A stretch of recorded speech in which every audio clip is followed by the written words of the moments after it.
شدید معاشی بحران کا سامنا کرنے والا پاکستان کوئی دنیا کا واحد ملک نہیں ہے۔ Pakistan is grappling with the worst economic crisis in nearly 50 years. Pakistan کی اقتصادی حالت کو بہتر کرنے کے لیے ایک جامع پالیسی کی ضرورت ہے۔ چیز مہنگی ہو گئی ہے، فروٹ کا تو مرضی ہے کوئی کھاوے یا نہ کھاوے، صرف آٹا چینی گیہوں سستا ہونا چاہیے۔ گڈ گورننس کرنی ہوگی اور کرپشن کو کنٹرول کرنا ہوگا۔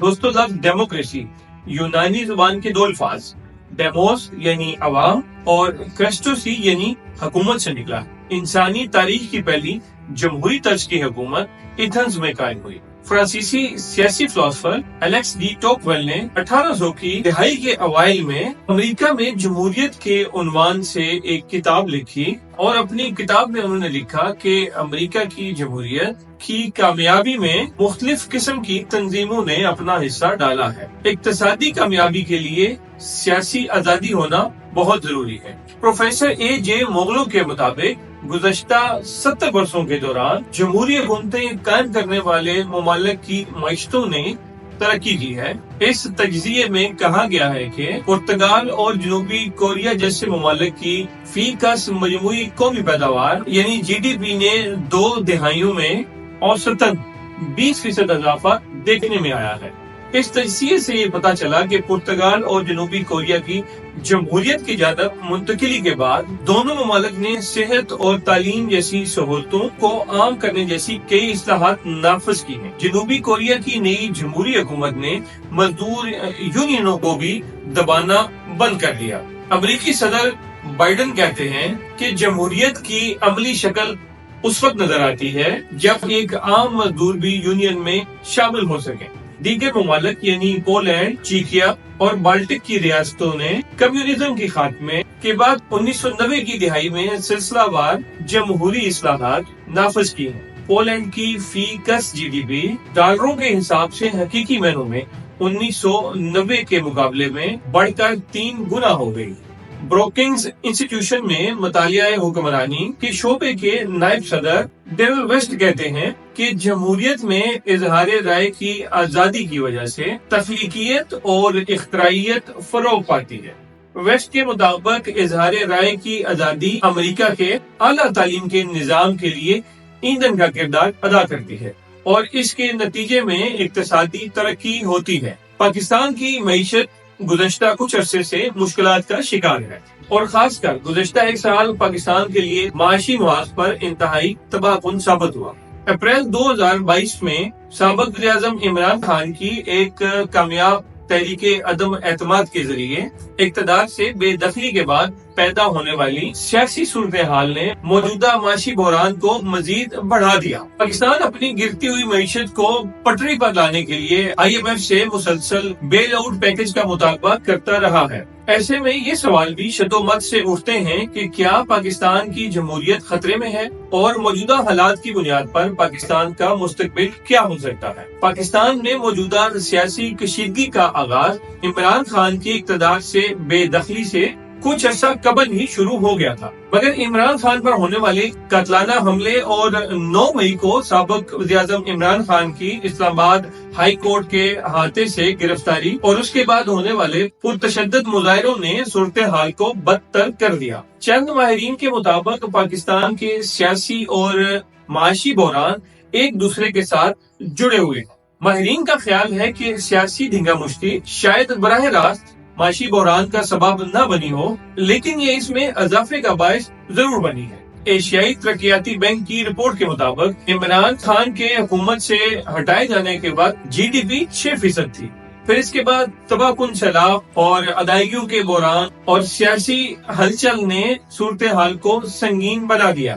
ایک غیر یقینی صورتحال نے ملک میں معاشی فرنٹ پر خوف جیسی صورتحال پیدا کر دی، اور اس بے یقینی صورتحال کے باعث امریکی ڈالر کے مقابلے میں پاکستانی روپیہ مسلسل گراوٹ کا شکار ہوا، اور اوپن مارکیٹ میں امریکی ڈالر کی قیمت پاکستانی روپے کے مقابلے میں 310 روپے کے برابر بھی گئی۔